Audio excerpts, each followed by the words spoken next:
Bien, saludamos a todos nuestros hermanos que cada día domingo están siendo parte de estos cultos dominicales que también estamos llevando a cabo con la ayuda del Señor. Saludar a todos nuestros hermanos que son parte de nuestra congregación, Iglesia Bíblica Gracia Sublime.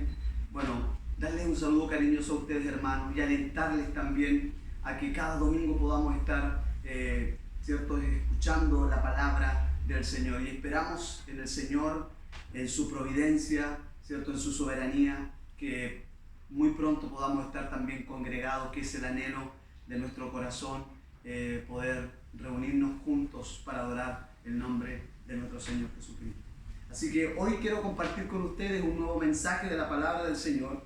Así que le voy a invitar para que usted pueda abrir su Biblia ahí en su casita y vamos a leer el libro de Marcos capítulo 10, versículos 17 al 22, y dice así la palabra de nuestro Señor.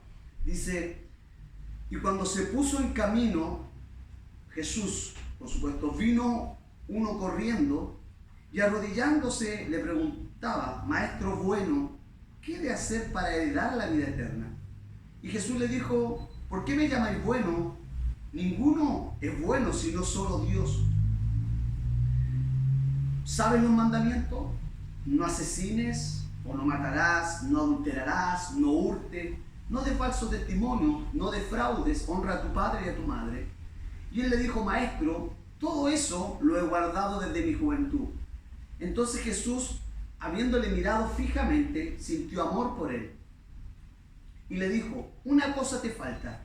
Ve y vende cuanto tienes y dalo a los pobres, y tendrás tesoro en el cielo, y vuelve y sígueme. Pero él, entristecido por estas palabras, se marchó apenado porque tenía muchas posesiones. Quiero invitarle a orar. Señor, quiero en esta hora, Señor, que tu gracia, que tu misericordia, una vez más, Señor, sea sobre mi vida.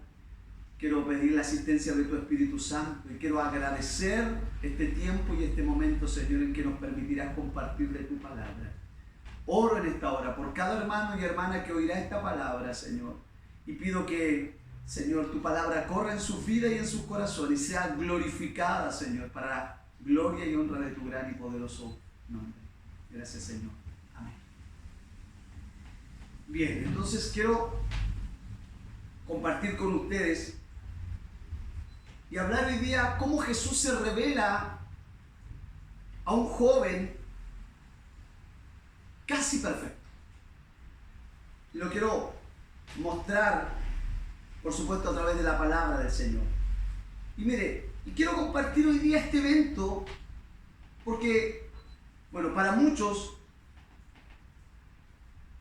esta es una de las historias más tristes de todo el Nuevo Testamento, donde Jesús se revela a este hombre que probablemente se creía perfecto. Pero mire, hay algo: a pesar de creerse perfecto, este hombre era un hombre insatisfecho. Y como dije, es una de las historias más tristes para muchos del Nuevo Testamento. Una historia que parecía comenzar de una buena manera. Este joven viene a Jesús, se arrodilla delante de él y le hace una pregunta: Señor, ¿qué he de hacer para heredar la vida eterna?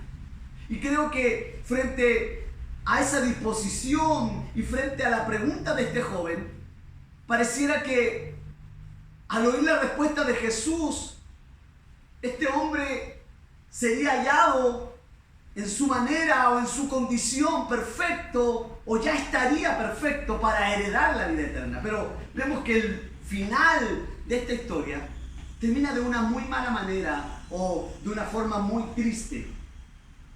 Este pasaje bíblico de este joven está escrita, esta historia, en 3 de los 4 evangelios de la palabra del Señor. Lo tenemos en Marcos, que yo he querido tomar este pasaje para compartirlo. Marcos 10, 17 al 22. También en Mateo 19, 16 al 23. Y Lucas 18, 18 al 23, donde también vamos a estar ocupando algunos versículos también de parte de esos, de lo que aparece en estos evangelios. Pero para que nosotros podamos entender mejor, ¿ya?, este texto, yo quiero que lo podamos abordar de tres maneras. Primero, ¿cómo era este hombre a quien Jesús se le revela? Este hombre o este joven que viene a Jesús. ¿Cómo era este hombre a quien Jesús se le revela? Ahora, también el segundo punto que quiero hablar es cómo o lo que se nos revela en esta historia acerca de nuestro Señor Jesucristo. Lo que se nos revela acerca de Jesús. Y tercero, vamos a hablar de las implicaciones que tiene esta historia para cada uno de nosotros. Entonces quiero partir, y entrándome a la historia, quiero partir cómo era este hombre a quien Jesús se le revela. Y quiero primero analizar, y si pudiéramos hacer una lista de las cualidades de este hombre, primero debiéramos decir, o podríamos decir que era un hombre, ya lo dijimos, era rico, o sea, era un hombre que tenía muchas posesiones, pero también era un hombre moralista, o sea, un hombre de gran reputación, ¿ya? Y miren lo que voy a decir, quizás, y voy a usar esta palabra, aparentemente conocedor y obediente de la ley y los mandamientos de Dios. ¿Por qué digo esto? Aparentemente. Porque hay algo que me ha llamado mucho la atención de este pasaje, y es que cuando este joven viene a Jesús, arrodillándose delante de él y le pregunta ¿qué debo hacer para heredar la vida eterna? Jesús le dice si conoce los mandamientos, y Jesús se los cita, pero los mandamientos que Jesús le cita, por supuesto son los 10 mandamientos, pero Jesús le cita aquellos mandamientos que están relacionados hacia el prójimo. Mire, quiero volver a decir esto. ¿Por qué digo esto? Porque este era un hombre moralmente correcto. O sea, lo que este hombre hacía cada día estaba relacionado con ayudar al prójimo. O sea, cuando Jesús le dice, has guardado los mandamientos, y le cita, ¿cierto? No adulterarás, no matarás, no levantarás falso testimonio, honra a tu padre y a tu madre. Está hablando de los mandamientos que la Biblia nos muestra que están citados hacia nuestro prójimo. Pero recuerda que de los 10 mandamientos, ahí está el primero, está el segundo y otros que están directamente relacionados con Dios. No te hagas imagen, no tendrás dioses ajenos, amarás al Señor tu Dios con todo tu corazón. Por eso digo, lo que Jesús le cita son los mandamientos que están relacionados con el hombre. Y este hombre los había cumplido correctamente. Por eso decía, este era un hombre moralmente correcto. Este era un hombre que no le hacía mal al prójimo. Este era un hombre que jamás dañaría a un hombre o dañaría a una mujer o haría algo que pudiera dañar a su prójimo. Pero a través de esta historia nos vamos a dar cuenta que a este hombre le faltaba cumplir uno de los más grandes y mayores mandamientos, que era amar a Dios con todo su corazón y con toda su mente. En otras palabras, ¿cuánto estaba dispuesto este hombre de dejar para seguir a Cristo? Por eso digo, no es, hermano, simplemente ser moralmente correcto. No es simplemente llevar una vida de acuerdo a los mandamientos. Se necesita más, se necesita tener una comunión con Dios, amar a Dios por sobre todas las cosas. No es, hermano, hacer algo como aprendido o para cumplir o para que la gente vea en mí que soy moralmente correcto.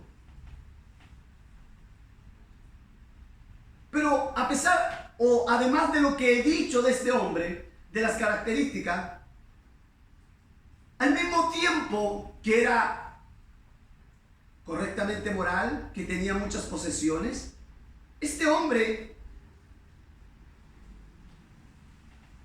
y aunque había cumplido estos mandamientos desde su juventud, podríamos decir que este joven estaba confundido y desesperado. O en otras palabras, este joven estaba insatisfecho.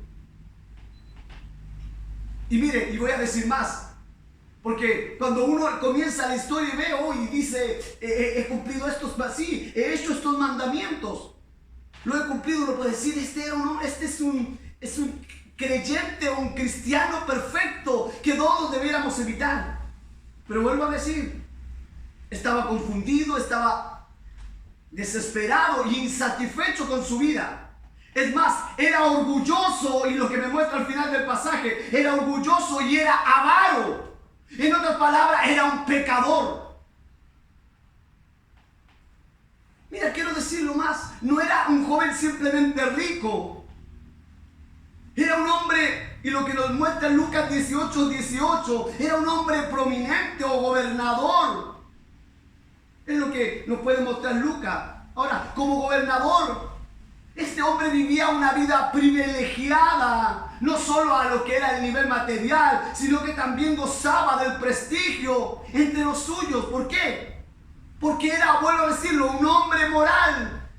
Este hombre vivía una buena vida y la gente quizás de toda la región lo admiraba, lo respetaba. O sea, en otras palabras, pareciera que humanamente este hombre tenía todo lo necesario, todo lo que requería para ser un hombre feliz. Pero vuelvo a decir, él mismo había descubierto, a pesar de tener todas estas cualidades, que estaba insatisfecho. Sus posesiones lo habían dejado vacío. Su moral y su vida limpia y su actividad religiosa no habían podido satisfacer el más profundo anhelo de su alma. Hermano, no es simplemente ser correctamente moral. No es solo aprender algo y aplicarlo en la vida. Tú tienes que hacerlo, como lo digo, de la manera que es correcta. Yo debo hacer las cosas porque, aleluya, he entendido la gracia que me ha sido dada, y porque a través de esa gracia en mí ha nacido el amor hacia mi Dios y hacia mi Salvador. Pero no para aparentar, no para demostrar, no para que la gente me vea, no, al contrario. Porque tengo una relación con Dios. Este hombre, a pesar de cumplir parte de los mandamientos, y perdona que lo diga así, no tenía paz con Dios. Es por eso que él viene corriendo, se arrodilla y viene desesperado, dice la Escritura, corriendo y delante del Señor. Señor, ¿qué debo hacer para heredar la vida eterna? No había satisfacción en lo que tenía. Eso es lo que muestra la Biblia. Todo era vanidad de vanidades, como dice el predicador. Vanidad de vanidades, correr tras el viento. Esa es la situación cuando él se encuentra con Jesús. Él estaba, y lo que registra Lucas en el versículo 17, él estaba desesperado.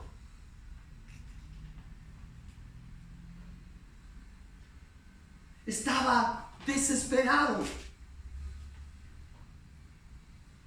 Es por eso que este joven va corriendo a Jesús, cae a sus pies desesperados, necesitando una respuesta, y él le pregunta, y aquí tenía el texto: ¿qué haré para heredar la vida eterna?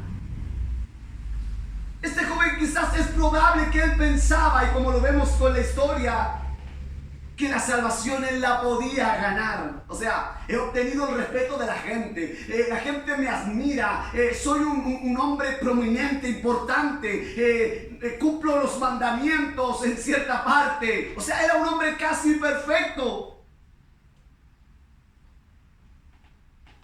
Y entonces dijo: lo único que tengo ahora es que ganarme el respeto de Jesús, y iré a él y le diré qué tengo que hacer, qué se necesita para ahora tener segura la vida eterna. Pensaba que la podía ganar.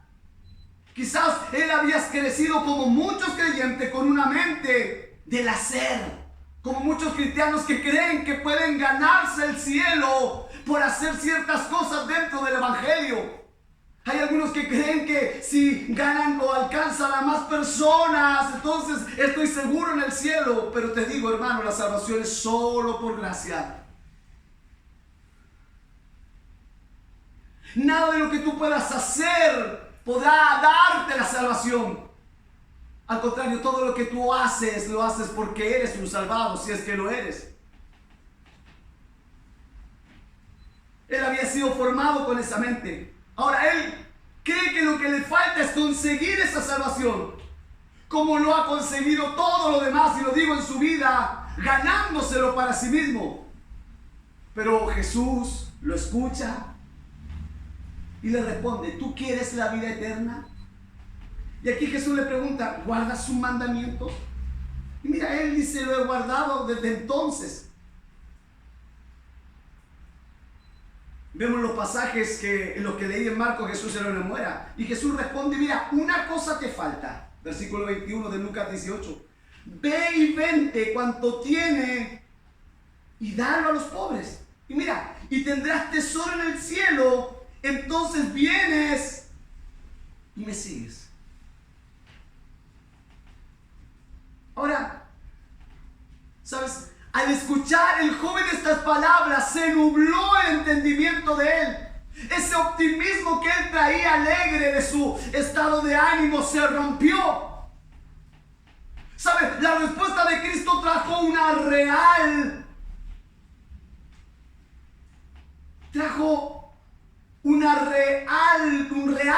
dolor a su corazón, que se pudo ver en su rostro visiblemente. Su esperanza se vieron frustrada, porque lo único que él le faltaba, lo que quería, se dio cuenta que estaba muy fuera de su alcance. El precio era demasiado alto para pagar incluso la vida eterna, aunque era un hombre muy rico. Mira, este joven vino a Cristo en busca de respuesta, pero su avaricia, su orgullo, no le permitieron aceptarlas. Qué tremendo. Hermanos, y yo quiero ser claro en esto, porque no es lo que Dios nos pide a todos. Dios no nos pide, ¿cierto?, que vendamos todo lo que tengamos y le sigamos. Este mandato fue dirigido a este joven. ¿Por qué? Porque este joven era un avaro. Y vuelvo a decir, y aleluya, de sus posesiones había hecho un ídolo. O su Dios eran las posesiones. Qué tremendo. Yo quiero decirlo hoy, Dios no está dispuesto a compartirte con nadie. Y conocemos la palabra del Señor. Dios no está dispuesto a compartirte con nadie. O eres de Dios o no lo eres.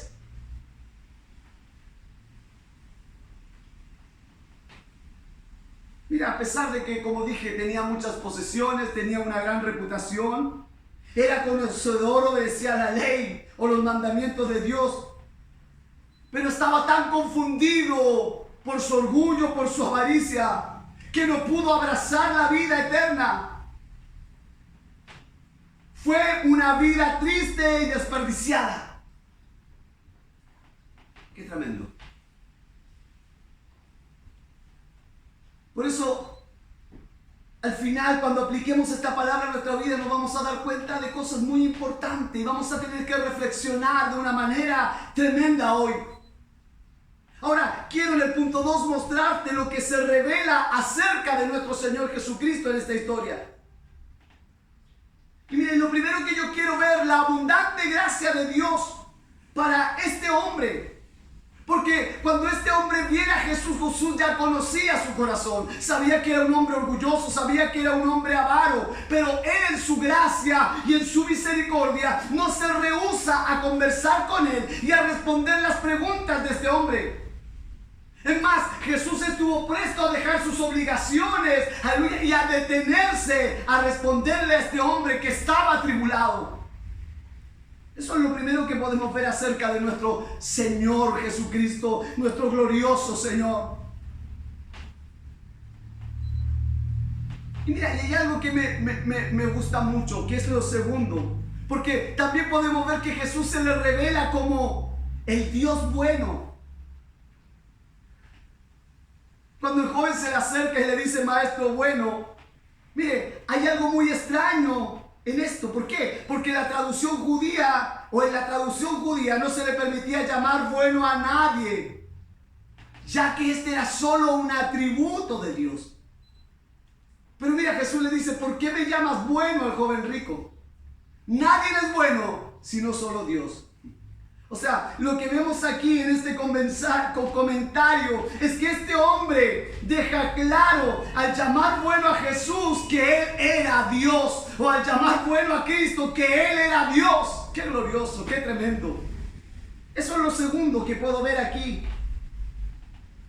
Ahora, lo otro que se nos revela es la sabiduría de Jesús, cómo Él responde a la pregunta y lo pone a pensar y lo pone a meditar, cómo Él lo acorrala y lo pone que Él mismo se dé cuenta de la condición que Él está. Y eso es glorioso, porque eso es lo que hace Dios con nosotros por medio de su palabra. Él, aleluya, nos lleva a darnos cuenta de nuestra condición, de esa condición de pecado. Mira, Jesús lo hace con gran precisión. ¿Saben lo que Jesús expuso? Quizás que este hombre no conocía en su vida, no conocía su pecado, quizás era su codicia. Quizás él ni sospechaba que la tenía. Eso hace la Escritura. Cuando tú escuchas la palabra de Dios, Dios saca a relucir de tu corazón o de tu vida lo que tú ni siquiera sospechas, aleluya, que te está apartando, aleluya, de la verdadera búsqueda a Dios, o de que Él sea el primero en tu vida. Por eso solo Dios con su sabiduría podía confrontar a este joven de una manera tan perfecta como Él lo hizo. Este se dio cuenta que no era tan perfecto como él pensaba y que necesitaba un Salvador. Y eso hace la palabra de Dios. Hay gente que dice: yo no voy a una iglesia porque yo soy malo. ¿Qué piensas, que en la iglesia hay buenos? ¿Tú crees o habrá alguien que me esté escuchando hoy que crees que dentro de la iglesia los que fueron, aleluya, llamados porque eran buenos? No, somos todos malos, pecadores, transformados por la gracia de Cristo y por su misericordia. Pero no estamos aquí porque lo merecemos, no, estamos aquí por su gracia, por su amor, por su misericordia. Lo otro que puedo ver es que Jesús revela su amor. Dice que Jesús amó el alma de este hombre. Aún en medio de la condición caída que estaba, aún en que estaba metido en su orgullo y en su avaricia, Jesús amó. Él sintió amor divino por el joven que le llevó a entristecerse por él. Yo quiero decir que Dios es completamente amor. En esencia es amor. Aun cuando Él juzga, en esencia es amor. Aun cuando Él condena, en esencia es amor. Todo lo que Él lo hace, aun cuando juzga y condena, lo hace sobre la base de su amor. Qué tremendo. No podríamos hablar mucho de esa característica de Dios. Pero mira, quiero avanzar y mostrarte algo más que se nos muestra. Y que Jesús a través también muestra aquí. Jesús reveló la exclusividad de su llamado. Y miren lo que Jesús le dice: ¿quieres la vida eterna? Y escúchalo bien, ¿quieres la vida eterna? Entonces tienes que seguirme a mí. Y quiero decir que este seguir es un mandamiento imperativo presente, que nos llama a seguir sus pasos para que ese sea nuestro estilo de vida.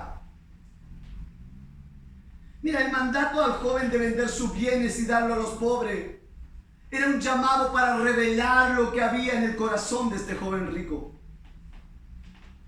Más aún, el llamado de ir y seguirle era un llamado para dejar claro, escúchalo bien, que solo a través de Jesús se puede hallar la vida eterna. Solo despojándonos de nuestra ropa sucia podremos revestirnos con la justicia perfecta de Cristo, y solo allí está la vida eterna.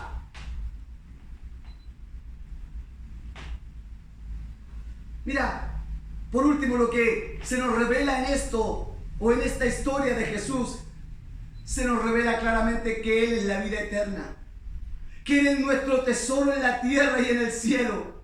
El joven quería hallar la vida eterna, pero no pudo darse cuenta de que, o no pudo ver que frente a él estaba la vida eterna. Y un texto que tengo al final de Juan: y esta es la vida eterna, que te conozcan a ti, el único Dios, y a Jesucristo, a quien has enviado.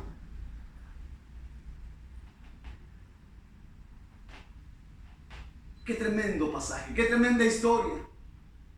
Ahora, por último, punto 3. Ahora quiero que podamos, al ver esta historia, quiero que la podamos aplicar a nosotros. Y lo primero que quiero llevarte, hermano, a que podamos reflexionar, lo primero que nos hace este pasaje, llamarnos a reflexionar. Y quiero hacerte esto. ¿Crees que hay algo en lo que podamos pensar, algo peor que ir al infierno? Te pregunto, ¿crees que hay algo peor? Y tú dices, creo que lo peor es pensar en ir al infierno. Es lo peor. Pero mira, quiero decirte que hay algo más peor que ir al infierno. ¿Y sabes lo que es? Es ir al infierno con el cielo en tu mente. Es ir al infierno con el cielo en tu mente. ¿Qué estoy diciendo con esto? En otras palabras, creer toda una vida que por vivir moralmente, que por vivir correctamente, que por querer, aleluya, guardar ciertas cosas, tengo la vida eterna ganada y despertar en el infierno. Ahora, no estoy diciendo, y escúchalo bien, no estoy diciendo que tú puedes comportarte o vivir de la manera que tú quieras y irás al cielo. No estoy diciendo eso. Estoy diciendo que la vida eterna solo se puede alcanzar a través de la persona de Cristo, bajo sus méritos, bajo su obra. Tú no haces nada para tener la vida eterna. Cristo la ganó por ti. Ahora, tú como un salvado, un creyente, alcanzado por la obra gloriosa de Cristo, tienes que vivir para el Señor. Guardando su palabra, guardando sus mandamientos, guardando la Escritura, amándole a Él por sobre todas las cosas. Quiero que podamos reflexionar en esto. ¿Por qué? Porque este joven es el ejemplo de muchos hombres, y escúchalo bien, que estuvieron en medio de nosotros, como dice Hebreo, que disfrutaron del don celestial, pero se apartaron.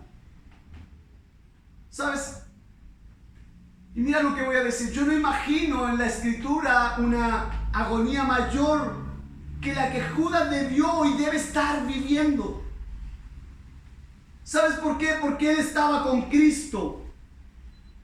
Él fue me imagino, entre los 70 que Jesús envió, o a sus discípulos. Él era uno de sus discípulos más cercanos. Él fue instruido por Cristo. En otras palabras, él tuvo la vida eterna delante de sus ojos, pero no pudo verla. Qué tremendo, hermanos. No hay cosa peor que ir al infierno pensando en el cielo. Es por eso, hermano, que hoy este pasaje de este joven rico nos hace reflexionar en nuestra vida referente a Dios. ¿Por qué yo vivo moralmente? ¿Por qué me comporto de esta forma o de esta manera? ¿Lo hago porque quiero aparentar, demostrar a los demás que sí soy un verdadero creyente? ¿O todo lo que hago en mi vida lo hago para agradar a aquel que me amó? Agradar a aquel que me salvó, a aquel que me perdonó, aquel que, aleluya, fue a la cruz del Calvario por mí y me amó aún sabiendo cómo yo era. Me gustan las palabras de Jesús cuando Él dice que espacioso es el camino, ancha es la puerta que lleva a la perdición, pero angosto es el camino y estrecha es la puerta que lleva a la vida eterna, y pocos son los que la hallan. O sea, en otras palabras, Jesús está diciendo, muchos creen hallarla, muchos creen encontrarla, pero no van por la puerta, porque cuando yo paso por esa puerta angosta, yo tengo que caminar entonces por el camino angosto. No es solo pasar por la puerta. No es solo decir o creer que en una campaña evangelística, como muchos creen hoy, recibieron a Cristo 20, 30, 40, 100, 200, que creen que ya, aleluya, están seguros en el cielo porque testificaron con su boca. Y se olvidan lo que sigue diciendo Juan, porque muchos citan Juan 1:12, pero no siguen leyendo el 13. Aquello, aleluya, el que confesare con su boca y creyere que Jesús es el Señor, este será salvo. Entonces muchos lo confiesan, entonces soy salvo. No es así, mi amigo. El capítulo versículo 13 dice que aquellos que son concebidos no de carne ni de sangre, sino de Dios mismo. O sea, no es solo pasar a la puerta o entrar por la puerta, sino debes caminar por el camino. Vivir para Dios. Amar a Dios. Me gustan las palabras de José cuando es tentado por la esposa de Potifar. Él dice, ¿cómo haría yo tal cosa de pecar contra mi Dios? No, él no pensó y dijo que soy hijo de mi padre Jacob y la reputación de nuestra familia. ¿Qué van a decir de mí, del evangelio? No, él dijo, ¿cómo haría tal cosa de pecar contra mi Dios? Cuando tú en tu corazón, a la hora de cometer cualquier pecado, falta, cuando tú en tu corazón dices, ¿cómo voy a ofender al que me perdonó y al que me amó? Suena distinto a decir, ¿qué va a decir el pastor? ¿Qué va a decir los hermanos? Si ellos me han visto correcto siempre, toda la vida. Reflexionemos hoy, es lo primero que quiero que hagamos. Lo segundo, quiero decirte, hermano, que debemos cuidarnos de la idolatría. ¿Por qué? Porque este hombre había hecho de sus posesiones un ídolo. Yo decía en algunos sermones atrás, decía que cuántos cristianos han hecho de la bendición de Dios sus ídolos, como lo hizo el pueblo de Israel, cuando Egipto le dio todo el oro al salir de allí. En medio del desierto hicieron una estatua de oro y adoraron aquello que era una bendición. Al día lo fundieron y lo adoraron. Para este joven rico, su tesoro era lo más preciado. Y yo quiero decirte que debemos ser cuidadosos con esto. ¿Por qué? Porque Dios no comparte su gloria con nadie. Y mira, quiero leerte este texto que dice Isaías 42:8. Yo soy el Señor. Y ese es mi nombre. Mi gloria a otro no daré, ni mi alabanza a imágenes talladas. ¿Estás escuchando? Yo soy el Señor, dice Isaías. O hablando Isaías. Ese es mi nombre. Mi gloria a otro no daré, ni mi alabanza a imágenes talladas. Quiero hacerte un llamado, cuidémonos de la idolatría, es lo que dice Juan en una de sus cartas. Hijitos míos, guardaos de la idolatría. No hagamos dioses de nuestra familia, de nuestro tiempo. No hagamos dioses de los bienes materiales. No hagamos dioses de las cosas que Dios permite que tengamos. Sobre todo hoy en este tiempo, hermano, que pareciera, o podríamos decir, no, Dios no quiere que nos congreguemos. Y es verdad, estamos viviendo en una pandemia, y Dios lo permite, porque Él todo lo permite. Pero ¿cuánto desean, y lo decía el domingo pasado, y anhelan estar en sus medios de gracia? ¿Cuánto anhelamos volver a estar reunidos? ¿Y cuánto estamos dispuestos a hacer para aquello? En otras palabras, muchos no volverán. ¿Sabes por qué? Porque ellos vivían una vida correcta moralmente y se habían acostumbrado a congregarse ciertos días de la semana, pero verdaderamente no habían conocido al Dios de las Escrituras.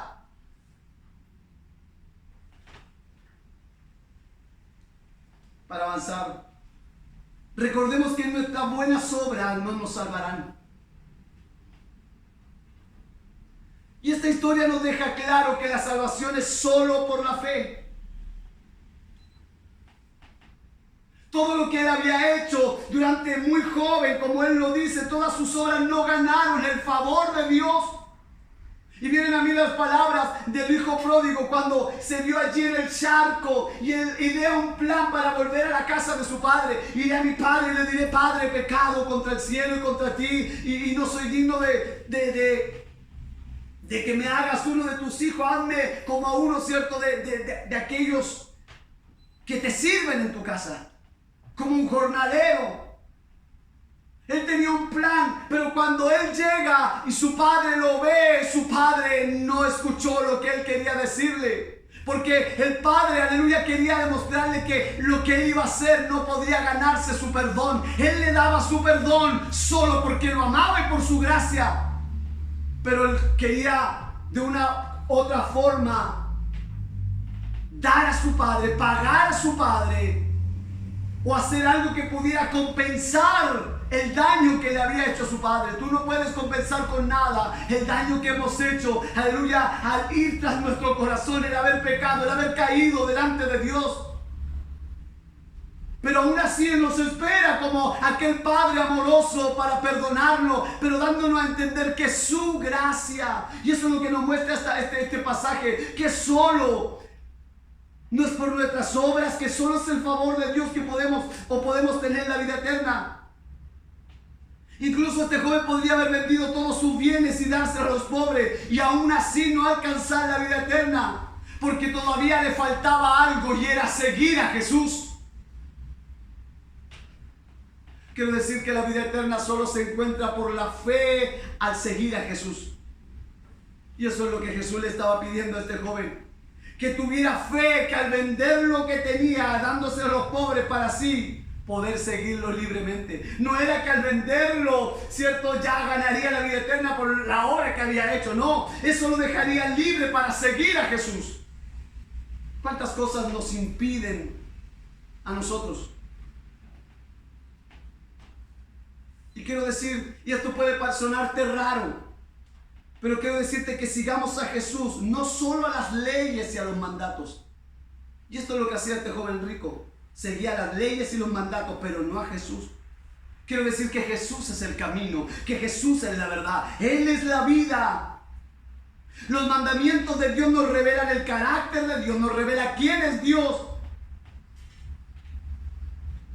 Este joven fue instruido por maestros que le enseñaron que allá en la vida eterna era solo cumplir los mandamientos. Pero la vida eterna no se trata de los mandamientos. Se trata de una relación con Jesús. Y no quiero decir que aquel salvo no debe cumplir los mandamientos. Debemos cumplir la palabra, toda la escritura. Pero hay mucha gente allá afuera que es moralmente correcta. Hay mucha gente que ama a su prójimo. Hay mucha gente que no ha robado, que no mata, que no adultera, que no levanta falso testimonio, que honra a su padre, que honra a su madre, pero no tiene una relación con Cristo, no tiene una relación con Dios. Por último, para estar terminando, debemos conocer al Dios que está detrás de cada pasaje de las Escrituras. No podemos limitarnos, y escúchalo bien, a conocer solamente la letra de la ley o la doctrina, como muchos hoy. Hoy si tú algunos que te hablen de la gracia, la conocen, la doctrina de la gracia, de atrás para adelante y de adelante para atrás.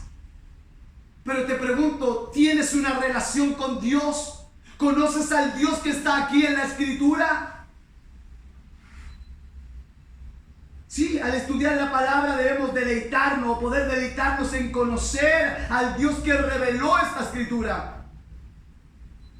Quiero decirte que la Biblia no es un libro de reglas comandado. No, es un libro vivo donde podemos conocer el carácter y el corazón de nuestro Dios. Y mira, y quiero terminar diciendo que la condición o que la historia, que la historia del joven rico es un ejemplo de la condición de las mayorías de la iglesia de hoy.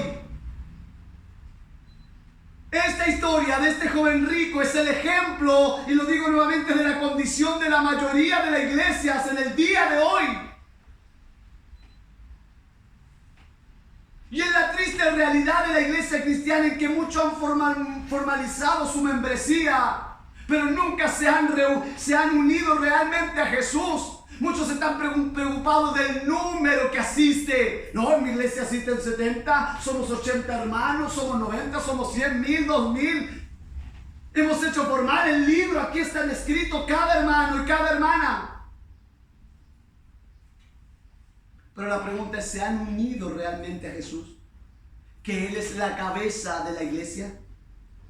Nos hemos preocupado en este último tiempo, y mira lo que voy a decir, de hacer números dentro de la iglesia, de hacer templos grandes para aparentar o mostrarle a la gente que la iglesia evangélica, que la iglesia cristiana, que la iglesia protestante es la iglesia verdadera, y que mira cómo Dios nos bendice. Dios sí está conmigo, porque eso es lo que muchos creen, es que Dios está con ellos o que están bendecidos por Dios por los bienes materiales, por la cantidad de miembros o por la estructura de la iglesia. Pero mi pregunta es, ¿Dios está ahí? Recuerda las palabras de la iglesia de la Odisea. Eres rico y te has enriquecido y no tienes de nada necesidad. Pero Jesús le dijo, eres un pobre, desaventurado, miserable, ciego, desnudo. Él está a la puerta y llama. Él estaba fuera de esa iglesia.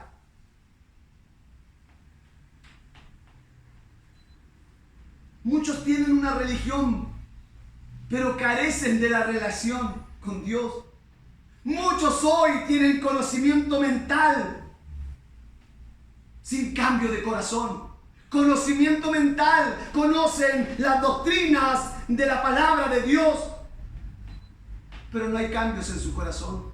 Son los tipos más arrogantes, más orgullosos, y perdona que lo diga de esta manera. Jesús, aleluya, este maestro, aleluya, los ponía como Él, aleluya, alcanza a este joven conociendo su corazón. Pero se da el tiempo para, aleluya, ministrarlo, enseñarlo. Pero hoy los que tienen un conocimiento mental de Jesús, pero no hay cambios en sus corazones. Conoces la Biblia, conoces doctrinas, y debemos conocerla, por supuesto, pero no han conocido a Dios. Muchas de nuestras iglesias están repletas, mira lo que estoy diciendo, están repletas de inconversos bautizados. Aunque nuestra iglesia pueda, lo que parezcan, estar llena, quiero decir que están vacías. Porque muchos han seguido a sus ídolos y no a Cristo. Hoy muchos están siguiendo a sus ídolos y no a Cristo. Por eso quiero decir que la vida se trata de conocer a Jesús, de conocerle a Él y traer gloria a su nombre. Quiero volver a decirlo. La vida, aleluya, se trata de Jesús, de conocerlo a Él y traer gloria a su nombre. Mira lo que voy a decir. Se trata de tener las manos abiertas. Se trata de tener la mochila puesta en la espalda para hacer todo cuanto Él nos mande.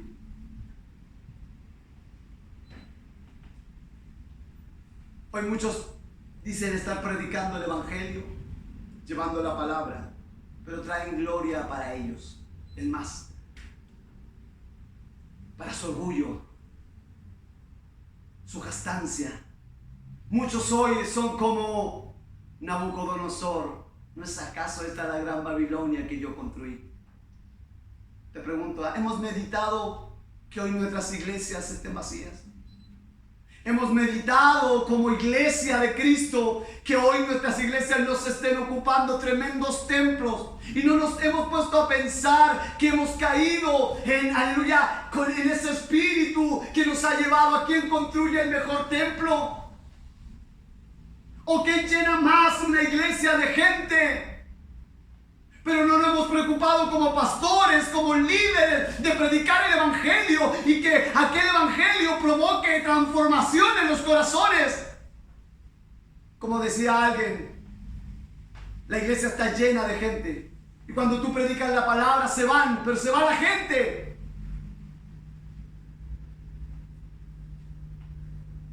Entonces, ¿qué es la vida eterna? ¿Qué fue la pregunta? Señor, ¿cómo heredaré la vida eterna? Y Jesús lo responde, Juan 17:3.